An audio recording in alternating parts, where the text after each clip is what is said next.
Hey, it's Trey Cross, founder of the Cross 3 Network, and now check this out. Um, I I was in my early 20s, right? And I sat down with and learned from one of the greatest gospel musicians in the state of Virginia.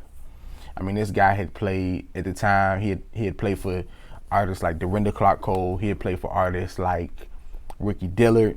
He had played on TV. He had done all kinds of things. Played for all kinds of artists, you name it. He played for them. But here's the thing he taught me about gospel chords. Here's the thing he taught me about chords in general. When it comes to chords, it's funny because the only new chord, I sat under him for 8 months and he was teaching me once a week for at least an hour. The only new chord he showed me was the tritone.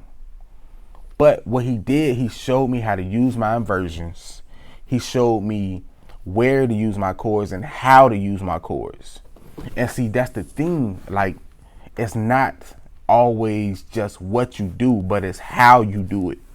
So my thing is, a lot of times, a lot of keyboard players, they get so bent out of shape or so anxious and just going crazy over these nice fancy chords.